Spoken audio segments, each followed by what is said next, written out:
KVC ಬಿಟ್ಸ್ಗೆ ಸ್ವಾಗತ. ನಾನು ಕಾವ್ಯ. ಮೊದಲಿಗೆ ಹೆಡ್ಲೈನ್ಸ್. ಆಸ್ಪತ್ರೆಗೆ ದಾಖಲಾದರೂ ಸಿಗದ ಚಿಕಿತ್ಸೆ, ಬಿಮ್ಸ್ ವೈದ್ಯರ ನಿರ್ಲಕ್ಷ್ಯಕ್ಕೆ ಬಾಣಂತಿ ನವಜಾತ ಶಿಶು ಬಲಿ, ಕುಟುಂಬಸ್ಥರ ಆಕ್ರೋಶ. ಕಟ್ಟಿನಕೆರೆ ಮಾರುಕಟ್ಟೆಯಲ್ಲಿ ಬೆಂಕಿ, ಶಾರ್ಟ್ ಸರ್ಕ್ಯೂಟ್ ಶಂಕೆ, ಸಮಯ ಪ್ರಜ್ಞೆಯಿಂದ ತಪ್ಪಿದ ದೊಡ್ಡ ದುರಂತ. ಶಾಸಕರ ದೆಹಲಿ ಭೇಟಿ ತಪ್ಪಲ, ಸಂಪುಟ ಕಸರತ್ತು ಹೈಕಮಾಂಡ್ ವಿವೇಚನೆಗೆ ಬಿಟ್ಟಿತ್ತು, ಸಿಎಂ ಸಿದ್ದರಾಮಯ್ಯ ಹೇಳಿಕೆ.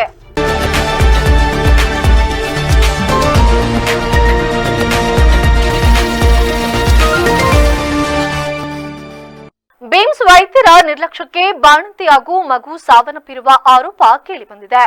ಬೆಳಗಾವಿ ಜಿಲ್ಲೆಯ ತುರುಮರಿ ಗ್ರಾಮದ ಬಾಣಂತಿ 21 ವರ್ಷದ ಈರಮ್ಮ ಶಿಕಿಹಳ್ಳಿ ಏಪ್ರಿಲ್ 10ರಂದು ಮಧ್ಯಾಹ್ನ 12 ಗಂಟೆಗೆ ಬಿಮ್ಸ್ ಆಸ್ಪತ್ರೆಗೆ ದಾಖಲಾಗಿದ್ದರು ಎನ್ನಲಾಗಿತ್ತು. ಆಸ್ಪತ್ರೆಗೆ ದಾಖಲಾದವರೆಗೂ ಕೂಡ ಇಲ್ಲಿಯವರೆಗೆ ಸರಿಯಾಗಿ ಚಿಕಿತ್ಸೆಯನ್ನ ನೀಡಿಲ್ಲ ಎಂದು ಕುಟುಂಬಸ್ಥರು ಆಕ್ರೋಶವನ್ನ ವ್ಯಕ್ತಪಡಿಸಿದ್ದು, ಇಂದು ಮಧ್ಯರಾತ್ರಿ 1:30ಕ್ಕೆ ಬಾಣಂತಿ ಹಾಗೂ ಆಕೆಯ ಹೊಟ್ಟೆಯಲ್ಲಿದ್ದ ನವಜಾತ ಹೆಣ್ಣು ಶಿಶು ಸಾವನ್ನಪ್ಪಿದೆ. ಹೀಗಾಗಿ ಬಾಣಂತಿ ಹಾಗೂ ಮಗುವಿನ ಸಾವಿಗೆ ನ್ಯಾಯವನ್ನ ಕೊಡಿ ಎಂದು ಕುಟುಂಬಸ್ಥರು ಕಣ್ಣೀರು ಹಾಕಿದ್ದು, ಎಪಿಎಂಸಿ ಪೊಲೀಸ್ ಠಾಣಾ ವ್ಯಾಪ್ತಿಯಲ್ಲಿ ಘಟನೆ ನಡೆದಿದೆ. ನಗರದ ಪ್ರಮುಖ ವಾಣಿಜ್ಯ ಪ್ರದೇಶವಾದ ಕಟ್ಟಿನಕೆರೆ ಮಾರುಕಟ್ಟೆ ಸಮೀಪ ನಿನ್ನೆ ಮಧ್ಯಾಹ್ನ ಬೆಂಕಿ ಅವಘಡ ಸಂಭವಿಸಿದೆ. ಅದೃಷ್ಟವಶಾತ್ ಅಗ್ನಿಶಾಮಕ ದಳದ ಸಮಯೋಚಿತ ಕಾರ್ಯಾಚರಣೆಯಿಂದ ಭಾರೀ ಪ್ರಮಾಣದ ಪ್ರಾಣಾಪಾಯ ತಪ್ಪಿದೆ. ನಗರದ ಕಟ್ಟಿನಕೆರೆ ಮಾರುಕಟ್ಟೆಯ ಆವರಣದಲ್ಲಿ ನಿನ್ನೆ ಹಠಾತ್ತಾಗಿ ಬೆಂಕಿ ಕಾಣಿಸಿಕೊಂಡಿದೆ. ತಕ್ಷಣವೇ ಅಗ್ನಿಶಾಮಕ ದಳಕ್ಕೆ ಮಾಹಿತಿಯನ್ನು ನೀಡಲಾಯಿತು. ಸ್ಥಳಕ್ಕೆ ಆಗಮಿಸಿದ ಅಗ್ನಿಶಾಮಕ ಸಿಬ್ಬಂದಿಗಳು ಬೆಂಕಿಯನ್ನು ನಿಯಂತ್ರಣಕ್ಕೆ ತಂದಿದ್ದಾರೆ. ಇದರಿಂದಾಗಿ ಪಕ್ಕದಲ್ಲೇ ಇದ್ದ ಅಂಗಡಿ ಮುಂಗಟ್ಟುಗಳಿಗೆ ಬೆಂಕಿ ವ್ಯಾಪಿಸುವುದು ತಪ್ಪಿದೆ. ಅವಘಡದಲ್ಲಿ ಯಾವುದೇ ಜೀವಹಾನಿ ಸಂಭವಿಸಿಲ್ಲ.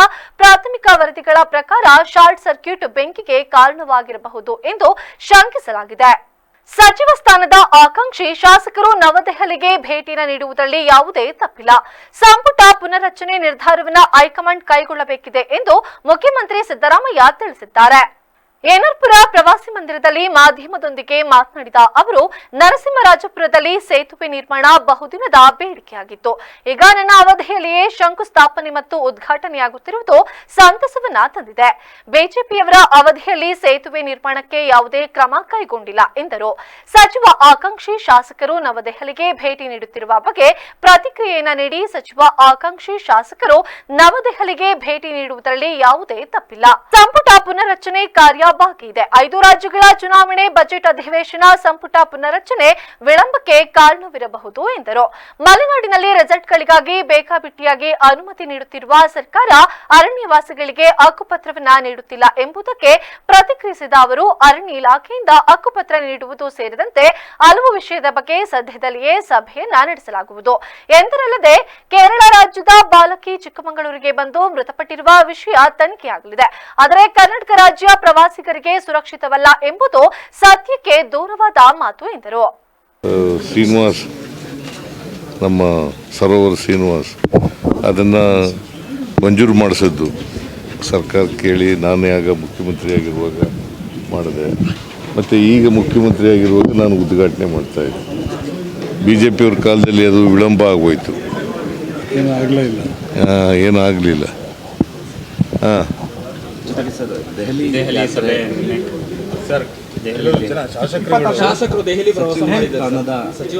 ಹೋಗ್ಲಿ ಪಾಪ, ಬೇಡ ಅಂತಂದ್ರೆ ಹೋಗ್ಲಿ, ನನ್ನದೇ ತಕರಾರು ಇಲ್ಲ ಅದಕ್ಕೆ. ಈಗ ರೀಸಫಲ್ ಮಾಡಬೇಕು ಅಂತಕ್ಕಂಥದ್ದು 2.5 ವರ್ಷ ಆದಮೇಲೆ ಪೆಂಡಿಂಗ್ ಇದೆ. ಅವ್ರು ಒತ್ತಾಯ ಮಾಡಿದ್ರೆ ಮಾಡಲಿ. ನೀವು ಕೂಡ ಬಹಳ ದಿನಗಳಿಂದ ಪುನರ್ರಚನೆ ಆಗಬೇಕು ಅನ್ನೋದು ಕೂಡ ಇತ್ತು, ಆದರೆ ಹೈಕಮಾಂಡ್ ಗ್ರೀನ್ ಸಿಗ್ನಲ್ ಕೊಡ್ತಾ ಇಲ್ಲ ಸರ್. ಇದು ಎಲ್ಲ ಒಂದು ಕಡೆ ಹಿನ್ನಡೆ ಆಗ್ತಾ ಇದೆ. ಅದಕ್ಕೆ ಬೇರೆ ಬೇರೆ ಈಗ 5 ರಾಜ್ಯಗಳ ಚುನಾವಣೆ ಬಂತು, ಬಜೆಟ್ ಇತ್ತು, ಹಾಗಾಗಿ ವಿಳಂಬ ಆಯಿತು. ಹೈಕಮಾಂಡ್ ಏನು ಮಾಡ್ತದೆ ಅಂತ ಗೊತ್ತಿಲ್ಲ. ಯಾರು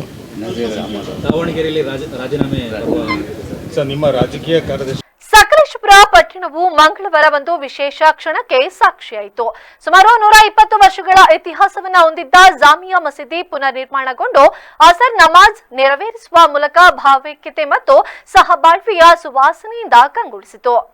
ಗ್ರಾಮದ ಎಲ್ಲ ಧರ್ಮಗಳ ಜನರು, ಮಹಿಳೆಯರು ಹಾಗೂ ವಿದ್ಯಾರ್ಥಿಗಳು ಮಸೀದಿ ದರ್ಶನವನ್ನ ಮಾಡಿ ಬಳಿಕ ಸಹಭೋಜನದಲ್ಲಿ ಭಾಗವಹಿಸಿದರು. ಈ ಮೂಲಕ ಧರ್ಮಾತೀತ ಸೌಹಾರ್ದತೆ ಸ್ಪಷ್ಟವಾಗಿ ಪ್ರತಿಬಿಂಬವಾಯಿತು. ಈ ಸಂದರ್ಭದಲ್ಲಿ ಮಾತನಾಡಿದ ಗಣ್ಯರು, ಮಸೀದಿ, ಮಂದಿರ, ಚರ್ಚ್ ಎಂಬುವು ಕೇವಲ ಧಾರ್ಮಿಕ ಕಟ್ಟಡಗಳಲ್ಲ, ಅವು ಮಾನವೀಯತೆಯನ್ನ ಬೆಳೆಸುವ ಪವಿತ್ರ ಕೇಂದ್ರಗಳಾಗಿವೆ. ಧರ್ಮಗಳು ಬೇರೆ ಬೇರೆ ಇದ್ದರೂ ಕೂಡ ನಮ್ಮ ಗುರಿ ಒಂದೇ, ಶಾಂತಿ, ಸಹಬಾಳ್ವೆ ಮತ್ತು ಮಾನವ ಕಲ್ಯಾಣ. ಈ ಉದ್ಘಾಟನೆ ಭಾವೈಕ್ಯತೆಗೆ ಹೊಸ ಸಂದೇಶವನ್ನ ನೀಡಿದೆ ಎಂದು ಹೇಳಿದರು. ಈ ಸಂದರ್ಭದಲ್ಲಿ ಪ್ರಾಧಿಕಾರ ಅಧ್ಯಕ್ಷ ಸೈಯದ್ ಮುಫೀಜ್ ಸೇರಿದಂತೆ ಅನೇಕ ಗಣ್ಯರು ಭಾಗಿಯಾಗಿದ್ದರು. ನಮ್ಮ ಮುಸಲ್ಮಾನರಿಗೆ ಮಾತ್ರ ಅಲ್ಲ, ಎಲ್ಲ ಮಾನವೀಯ ಮೌಲ್ಯಗಳನ್ನು ಪ್ರತಿಪಾದಿಸುವಂತಹ ಜನರಿಗೆ ಶುಭ ದಿನ ಅಂತ ನಾನು ಭಾವಿಸಿದ್ದೇನೆ. ಅದರಲ್ಲೂ ನಮ್ಮ ಸಕಲೇಶಪುರ ಪಟ್ಟಣದಲ್ಲಿ ಇದು ನಮ್ಮ ಮುಸಲ್ಮಾನರಿಗೆ ಸಾಂಕೇತಿಕ ಪ್ರಾರ್ಥನಾ ಮಂದಿರ ಇರ್ಬೋದು, ಅದು ಎಲ್ಲರಿಗೂ ಕೂಡ ಒಂದು ಒಳಿತನ್ನು ಬಯಸುವಂಥ ಮಂದಿರ ಅಂತ ನಾನು ಭಾವಿಸಿದ್ದೇನೆ. ನಾನು 15 ವರ್ಷ ಶಾಸಕರಾಗಿದ್ದಂಥ ಕಾಲದಲ್ಲೂ ಕೂಡ ಒಂದಲ್ಲ ಒಂದು ರೀತಿಯಲ್ಲಿ ನಮ್ಮ ಸಹಾಯವಾಗಿರ್ಬೋದು, ಆ ಕಡೆಯಿಂದ ಅಷ್ಟೇ ನಮಗೂ ಕೂಡ ವಾಪಸ್ಸು ಸಹಾಯ ಬಂದಿದೆ. ಇಂಥ ಸಂದರ್ಭದಲ್ಲಿ ಈ ಭವ್ಯ ಕಟ್ಟಡದ ಮೂಲಕ ಇನ್ನೂ ಕೂಡ ಹೆಚ್ಚು ಜ್ಞಾನ, ಪ್ರೀತಿ, ವಿಶ್ವಾಸ, ಸಹಬಾಳ್ವೆ ಬೆಳೀಲಿ. ಇಡೀ ಜಿಲ್ಲೆಯಲ್ಲಿ ನಮ್ಮ ಸಕಲೇಶಪುರ ಮಾದರಿ ಪಟ್ಟಣ ಆಗಿದೆ. ಯಾವುದೇ ಅಹಿತಕರ ಘಟನೆಗಳು ಆಗದ ರೀತಿಯಲ್ಲಿ ಈ ಪಟ್ಟಣ ಇದೆ, ಇಂದು ಇದೆ, ಮುಂದೆ ಇರುತ್ತೆ ಅನ್ನೋ ವಿಶ್ವಾಸ ಇದೆ. ಇದರ ಮೂಲಕ ನಮ್ಮೆಲ್ಲರ ವಿಶ್ವಾಸ ಹೆಚ್ಚಲಿ, ಪ್ರೀತಿ ಹೆಚ್ಚಲಿ.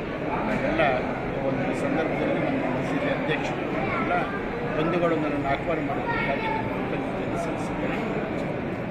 ಸಕಲೇಶಪುರದಲ್ಲಿ ಏನು ದೊಡ್ಡ ಮಸೀದಿ, ಜಾಮಿಯಾ ಮಸೀದಿ ಅಂತಕ್ಕಂಥ ಒಂದು ಶ್ರೇಷ್ಠವಾದ ವಾಸ್ತುಶಿಲ್ಪ ಇರ್ತಕ್ಕಂಥ ಮಸೀದಿಯನ್ನು ನವನಿರ್ಮಾಣ ಮಾಡಿ ಸಾರ್ವಜನಿಕರಿಗೆ ಮುಕ್ತವಾದ ದರ್ಶನಕ್ಕೆ ಅವಕಾಶ ಮಾಡಿಕೊಡ್ತಕ್ಕಂಥ ಒಂದು ಸೌಹಾರ್ದತೆ ಹೆಜ್ಜೆಯನ್ನು ಸಕಲೇಶಪುರದ ಮುಸಲ್ಮಾನ ಸಮುದಾಯ ಇಟ್ಟಿರ್ತಕ್ಕಂಥದ್ದು ಎಲ್ಲ ಧರ್ಮೀಯರು ಕೂಡ ಭಾಳ ಸಂತಸ ತಂದಿದೆ.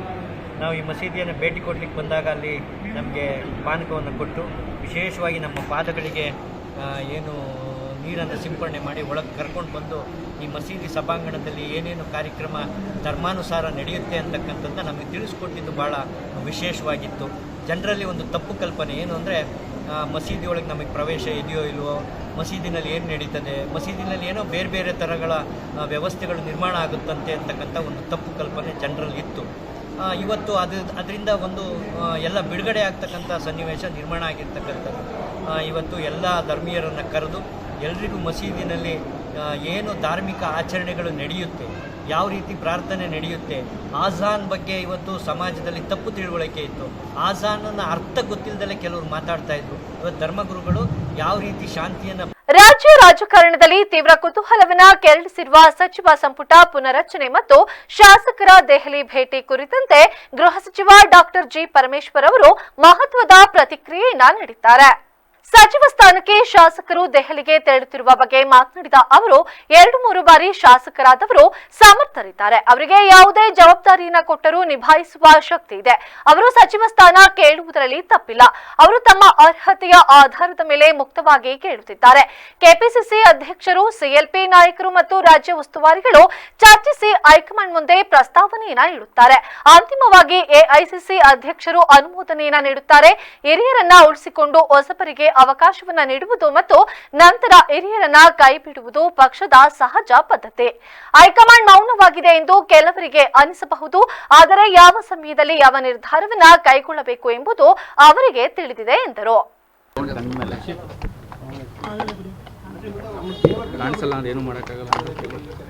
ರೆಡಿನಾ ಎಲ್ರು? ಸರ್, ಈಗ ಸುಮಾರು ಒಂದು 25 ಜನ ಶಾಸಕರು 3-4 ಬಾರಿ ಶಾಸಕರಾಗಿರುವಂಥವ್ರು ವಾಪಸ್ ಡೆಲ್ಲಿಗೆ ಹೋಗಿದ್ದಾರೆ. ಈಗಾಗಲೇ ಅನೇಕ ಸಂದರ್ಭಗಳಲ್ಲಿ ನೀವು ಕೂಡ ಹೇಳಿದಿರ, ಕೇಳೋದ್ರಲ್ಲಿ ತಪ್ಪಿಲ್ಲ ಅಂತ. So one more team of ಶಾಸಕರು ಇಲ್ಲ, ಈಗ ಅದನ್ನೇ ನಾನು ರಿಪೀಟ್ ಮಾಡಬೇಕು. ಒನ್ ಮೋರ್ ಟೈಮ್ ಅಂದರೆ ಅವರು ಶಾಸಕರು 2 ಬಾರಿ 3 ಬಾರಿ ಶಾಸಕರಾಗಿದ್ದಾರೆ. ಅವರು ಸಮರ್ಥರಿದ್ದಾರೆ. ಯಾವುದೇ ಸಚಿವ ಸ್ಥಾನವನ್ನು ಕೊಟ್ಟರೆ ನಿಭಾಯಿಸ್ತಕ್ಕಂಥ ಅನುಭವ 3 ಬಾರಿ ಆದಂಥ ಶಾಸಕರಿಗೆ ಅಥವಾ 2 ಬಾರಿ ಆದಂಥ ಶಾಸಕರಿಗೆ ಆಗಿರುತ್ತೆ. ಆದ್ದರಿಂದ ಅವ್ರು ಕೇಳೋದ್ರಲ್ಲಿ ಯಾವುದೇ ತಪ್ಪಿಲ್ಲ. ಅದನ್ನು ತೀರ್ಮಾನ ಮಾಡೋರು ಯಾರಪ್ಪ ಅಂದರೆ ನಮ್ಮ ಮುಖ್ಯಮಂತ್ರಿಗಳು ಮತ್ತು ಹೈಕಮಾಂಡ್ನವರು ಮತ್ತು ನಮ್ಮ ಪಕ್ಷದ ಅಧ್ಯಕ್ಷರು. ಇವರು 3 ಜನ ಕೂತ್ಕೊಂಡು ತೀರ್ಮಾನ ಮಾಡ್ತಾರೆ. ಹಿಂದೆ ನಾನು ಅಧ್ಯಕ್ಷನಾಗಿದ್ದಾಗ ಕೂಡ ಸಚಿವ ಸಂಪುಟವನ್ನು ಮಾಡುವಂಥ ಸಂದರ್ಭದಲ್ಲಿ ಪ್ರದೇಶ ಕಾಂಗ್ರೆಸ್ ಸಮಿತಿ ಅಧ್ಯಕ್ಷರು, CLP ನಾಯಕರು ಮತ್ತು ನಮ್ಮ ಇನ್ಚಾರ್ಜ್ ಜನರಲ್ ಸೆಕ್ರೆಟರಿಗಳು ತೀರ್ಮಾನ ಮಾಡೋರು. ಅದನ್ನು ನಮ್ಮ AICC ಅಧ್ಯಕ್ಷರ ಮುಂದೆ ಹೋಗಿ ಅದನ್ನು ಹೇಳಿ ಕೇಂದ್ರ ಸಚಿವರಾದ ಬಳಿಕ ಮೊದಲ ಬಾರಿಗೆ ಕೇಂದ್ರ ಸಚಿವ HD ಕುಮಾರಸ್ವಾಮಿ ಅವರು ವಿಧಾನಸೌಧಕ್ಕೆ ಆಗಮಿಸಿದ್ದಾರೆ. ಈ ವೇಳೆ ಮಾಧ್ಯಮದವರೊಂದಿಗೆ ಮಾತನಾಡಿದ ಅವರು, ರಾಜ್ಯದಲ್ಲಿ ಕೆಲವು ಕೈಗಾರಿಕೆಗಳಿಗೆ ಸಂಬಂಧಿಸಿದಂತೆ ಹಲವು ನಿರೀಕ್ಷೆ ಇದೆ. ಸರ್ಕಾರದ ಹಲವು ಅಧಿಕಾರಿಗಳ ಸಭೆಯನ್ನ ಕರೆದಿದ್ದಾರೆ. ಹೀಗಾಗಿ 2 ವರ್ಷಗಳ ನಂತರ ವಿಧಾನಸೌಧಕ್ಕೆ ಬಂದಿದ್ದೇನೆ ಎಂದರಲ್ಲದೆ, ಕೈಗಾರಿಕೆಗಳಿಗೆ ಭೂಮಿಯನ್ನ ನೀಡುವ ಸಂಬಂಧ ಸಚಿವ MB ಪಾಟೀಲರೊಂದಿಗೆ ಸಭೆಯನ್ನ ನಡೆಸಿ ಹಲವು ವಿಚಾರಗಳ ಬಗ್ಗೆ ಚರ್ಚೆಯನ್ನ ನಡೆಸುತ್ತೇನೆ ಎಂದರು. ಇವತ್ತಿನ ದಿನ ರಾಜ್ಯ ಸರ್ಕಾರದ ಕೈಗಾರಿಕಾ ಸಚಿವರೊಂದಿಗೆ ರಾಜ್ಯದಲ್ಲಿ ಹಾಗೂ ವಿಶೇಷವಾಗಿ ಕೆಲವು ಕೈಗಾರಿಕೆಗೆ ಸಂಬಂಧಪಟ್ಟಂಥದ್ದು ಮಂಡ್ಯದಲ್ಲೂ ಸಹ ಜನತೆಯ ನಿರೀಕ್ಷೆ ಏನಿದೆ ಆ ಭಾಗದಲ್ಲಿ ನನ್ನನ್ನು ಆಯ್ಕೆ ಮಾಡಿದ ಮೇಲೆ ಆ ಹಿನ್ನೆಲೆಯಲ್ಲಿ ಇವತ್ತು ರಾಜ್ಯ ಸರ್ಕಾರದ ಕೈಗಾರಿಕಾ ಸಚಿವರ ಜೊತೆ ಸರ್ಕಾರದ ಹಲವಾರು ಇಲಾಖೆ ಅಧಿಕಾರಿಗಳೊಂದಿಗೆ ಒಂದು ಸಭೆಯನ್ನು ಕರೆದಿದ್ದಾರೆ. ಆ ಸಭೆಯಲ್ಲಿ ಭಾಗವಹಿಸಲಿಕ್ಕೆ ಇವತ್ತು 2 ವರ್ಷಗಳ ನಂತರ ವಿಧಾನಸೌಧದ ಈ ಒಂದು ಕೆಂಗಾಲರ ಮಂತ್ರಿಯವರು ಕಟ್ಟಿರ್ತಕ್ಕಂಥ ನಮ್ಮಗಳ ಜನಪ್ರತಿನಿಧಿಗಳ ಒಂದು ಕೆಲಸ ನಿರ್ವಹಣೆ ಮಾಡ್ತಕ್ಕಂಥ ಒಂದು ದೇವಾಲಯ ಅಂತಕ್ಕಂಥದ್ದು ಭಾಳ ಜನ ಹೇಳ್ತಾರೆ. ನಾನು ಅದನ್ನೇ ಹೇಳಲಿಕ್ಕೆ ಬಯಸ್ತೀನಿ. ಆದರೆ ನಾನು ಹೃದಯದಿಂದ ಹೇಳ್ತಾ ಇದ್ದೇನೆ, ಇದು ಸಾರ್ವಜನಿಕರಿಗೆ, ಈ ನಾಡಿನ ಪ್ರತಿಯೊಂದು ಸಂಕಷ್ಟದಲ್ಲಿರ್ತಕ್ಕಂಥವರಿಗೆ ಸೇವೆ ಸಲ್ಲಿಸ್ತಕ್ಕಂಥ ಒಂದು ದೇವಾಲಯ ಇದು. ಅದರಿಂದ ಇವತ್ತಿನ ಕಾರ್ಯಕ್ರಮದಲ್ಲಿ ಬಂದಿದ್ದೇನೆ, ಭಾಗವಹಿಸ್ತೇನೆ. ಹಾಸನದಿಂದ ಚಿಕ್ಕೋಡಿಗೆ ಪವರ್ಕೂಲ್ ಬಿಯರ್ ಟಿನ್ ಬಾಕ್ಸ್ಗಳನ್ನ ಸಾಗಿಸುತ್ತಿದ್ದ ಲಾರಿಯೊಂದು ಚಾಲಕರ ನಿಯಂತ್ರಣ ತಪ್ಪಿ ಪಲ್ಟಿಯಾದ ಘಟನೆ ಚನ್ನಗಿರಿ ತಾಲೂಕಿನ ಪಾಂಡೋಮಟ್ಟಿ ಬಳಿ ನಡೆದಿದೆ. ರಾಜ್ಯ ಹೆದ್ದಾರಿಯ ಪಕ್ಕದಲ್ಲಿದ್ದ ಸೇತುವೆಗೆ ಡಿಕ್ಕಿ ಹೊಡೆದ ಲಾರಿ ಪಕ್ಕದ ಅಡಿಕೆ ತೋಟಕ್ಕೆ ಉರುಳಿ ಬಿದ್ದಿದೆ. ಅಪಘಾತದ ಭೀಕರತೆಗೆ ಲಾರಿಯಲ್ಲಿದ್ದ ಸಾವಿರಾರು ಬಿಯರ್ ಟಿನ್ಗಳು ತೋಟದಾದ್ಯಂತ ಚಲ್ಲಪಿಲ್ಲಿಯಾಗಿ ಬಿದ್ದಿವೆ. ವಿಷಯ ತಿಳಿದು ಸ್ಥಳಕ್ಕಾಗಮಿಸಿದ ಅಬಕಾರಿ ಹಾಗೂ ಪೊಲೀಸ್ ಇಲಾಖೆಯ ಸಿಬ್ಬಂದಿ ರಕ್ಷಣಾ ಕಾರ್ಯಾಚರಣೆಯನ್ನು ನಡೆಸಿ ಸುರಕ್ಷಿತವಾಗಿದ್ದ ಬಾಟಲಿಗಳನ್ನ ಮತ್ತೊಂದು ಲಾರಿಗೆ ವರ್ಗಾಯಿಸಿದರು. ಕತ್ತಲೆಯ ಲಾಭವನ್ನ ಪಡೆದ ಸ್ಥಳೀಯರು ಕೆಲ ಬಿಯರ್ ಬಾಕ್ಸ್ಗಳನ್ನ ಒತ್ತೊಯ್ದಿದ್ದಾರೆ ಎಂಬ ಶಂಕೆ ವ್ಯಕ್ತವಾಗಿದೆ. ಯುವಕನನ್ನ ಅಪಹರಣವನ್ನ ಮಾಡಿ ಮಂಗಳಮುಖಿ ವೇಷವನ್ನ ಹಾಕಿಸಿ ಕಲೆಕ್ಷನ್ ಮಾಡಿಸಿದ್ದಾರೆ ಎಂದು ಮೈಸೂರಿನ ಲಷ್ಕರ್ ಠಾಣೆಗೆ ನೊಂದ ಯುವಕ ದೂರನ್ನ ನೀಡಿದ್ದಾರೆ. ಅನಿಲ್ ಕುಮಾರ್ ಅಲಿಯಾಸ್ ಅಕ್ಷತಾ ಎಂಬುವವರೇ ನೊಂದ ಯುವಕ. ಮೈಸೂರು ಜಿಲ್ಲೆಯ ನಂಜನಗೂಡಿನ ತ್ಯಾಗರಾಜ ಕಾಲೋನಿಯ ಯುವಕ ಅನಿಲ್ ಕುಮಾರ್ 4 ತಿಂಗಳ ಹಿಂದೆ ಮೈಸೂರಿನ ಗ್ರಾಮಾಂತರ ಬಸ್ ನಿಲ್ದಾಣದ ಬಳಿ ಬಸ್ಗಾಗಿ ಕಾಯುತ್ತಿದ್ದಾಗ ಮಂಗಳಮುಖಿ ಅನಿತಾ ಮತ್ತು ತಂಡ ಅನಿಲ್ ಕುಮಾರ್ಗೆ ಪರಿಚಯವಾಗಿದ್ದು, ಅನಿಲ್ ಕುಮಾರ್ಗೆ ಮುಸುಕು ಹಾಕಿ ಬಲವಂತವಾಗಿ ಕಿಡ್ನಾಪ್ ಮಾಡಿ ಮಂಗಳೂರಿಗೆ ಕರೆದೊಯ್ದಿದ್ದಾರೆ ಎಂದು ಆರೋಪಿಸಲಾಗಿದೆ. ಅನಿಲ್ ಕುಮಾರ್ಗೆ ಬಲವಂತವಾಗಿ ಸೀರೆ, ನೈಟಿ, ಕಿವಿಗೆ ಓಲೆ, ಮೂಗಿಗೆ ಬೊಟ್ಟನ್ನ ಹಾಕಿ ಮಂಗಳಮುಖಿಯಂತೆ ವೇಷವನ್ನ ಹಾಕಿಸಿ ಬಲವಂತವಾಗಿ ಬೀದಿಗಳಲ್ಲಿ ಅಂಗಡಿಗಳ ಮುಂದೆ ಕಲೆಕ್ಷನ್ ಅನ್ನ ಮಾಡಿಸಿದ್ದಾರೆ. ಪ್ರತಿದಿನ 2 ರಿಂದ 3 ಸಾವಿರ ಕಲೆಕ್ಷನ್ ಅನ್ನ ಮಾಡಿಸಿ ರೀಲ್ಸ್ ತಯಾರಿಸಿ ಸಾಮಾಜಿಕ ಜಾಲತಾಣದಲ್ಲಿಯೂ ಕೂಡ ಅಪ್ಲೋಡ್ ಮಾಡಿದ್ದಾರೆ. ಅಲ್ಲದೆ ಮಂಗಳೂರು, ಕೇರಳ ಭಾಗಗಳಿಗೆ ಕಳಿಸಿ ಸೆಕ್ಸ್ ವರ್ಕ್ಗೆ ಬಳಕೆಯನ್ನ ಮಾಡಿದ್ದಾರೆ. ಆಧಾರ್ ಕಾರ್ಡ್ ನಲ್ಲಿ ಟ್ರಾನ್ಸ್ಜೆಂಡರ್ ಎಂದು ನಮೂದಿಸಿ ಸಮಾಜ ಕಲ್ಯಾಣ ಇಲಾಖೆಯಿಂದ ಸಹ ಅಧಿಕೃತ ಸರ್ಟಿಫಿಕೇಟ್ ಅನ್ನ ಕೊಡಿಸಿದ್ದಾರೆ. ಬಾಂಬೆಗೆ ಕರೆದೊಯ್ದು ಶಸ್ತ್ರಚಿಕಿತ್ಸೆಯ ಮೂಲಕ ಶಾಶ್ವತವಾಗಿ ಮಂಗಳಮುಖಿಯಾಗಿ ಕನ್ವರ್ಟ್ ಮಾಡಲು ಸ್ಕೆಚ್ ಹಾಕಿದ್ರು. ಈ ಮಾಹಿತಿಯನ್ನು ಅರಿತ ಅನಿಲ್ ಕುಮಾರ್ ಕರಳ ದಂಧೆಯ ಕಪಿಮುಷ್ಟಿಯಿಂದ ಹೊರಬರಲು ನಿರ್ಧರಿಸಿ ತನ್ನ ಸಂಪಾದನೆ 3 ಲಕ್ಷ ಕೊಡುವಂತೆ ಕೇಳಿದಾಗ ಮಂಗಳಮುಖಿ ಅನಿತಾ ಉಲ್ಟಾ ಹೊಡೆದಿದ್ದಾರೆ. ನಂತರ ಅನಿಲ್ ಕುಮಾರ್ ಮೈಸೂರಿನ ಲಷ್ಕರ್ ಪೊಲೀಸ್ ಠಾಣೆಗೆ ದೂರನ್ನ ನೀಡಿದ್ದಾರೆ. ಮತ್ತೊಮ್ಮೆ ಹೆಡ್ಲೈನ್ಸ್. ಆಸ್ಪತ್ರೆಗೆ ದಾಖಲಾದ್ರೂ ಸಿಗದ ಚಿಕಿತ್ಸೆ, ಬಿಮ್ಸ್ ವೈದ್ಯರ ನಿರ್ಲಕ್ಷ್ಯಕ್ಕೆ ಬಾಣಂತಿ ನವಜಾತ ಶಿಶು ಬಲಿ, ಕುಟುಂಬಸ್ಥರ ಆಕ್ರೋಶ. ಕಟ್ಟಿನಕೆರೆ ಮಾರುಕಟ್ಟೆಯಲ್ಲಿ ಬೆಂಕಿ, ಶಾರ್ಟ್ ಸರ್ಕ್ಯೂಟ್ ಶಂಕೆ, ಸಮಯ ಪ್ರಜ್ಞೆಯಿಂದ ತಪ್ಪಿದ ದೊಡ್ಡ ದುರಂತ. ಶಾಸಕರ ದೆಹಲಿ ಭೇಟಿ ತಪ್ಪಲ, ಸಂಪುಟ ಕಸರತ್ತು ಹೈಕಮಾಂಡ್ ವಿವೇಚನೆಗೆ ಬಿಟ್ಟಿತ್ತು, ಸಿಎಂ ಸಿದ್ದರಾಮಯ್ಯ ಹೇಳಿಕೆ. ನೀವು ನೋಡ್ತಾ ಇದ್ದೀರಾ, ಇದೇ ಇವತ್ತಿನ ವಿಶೇಷ ಸುದ್ದಿ. ಪ್ರತಿಕ್ಷಣ ನಿಮ್ಮೊಂದಿಗೆ ವಿವಿಸಿ ನ್ಯೂಸ್, ಸತ್ಯದ ಕಡೆ ನಮ್ಮ ನಡೆ.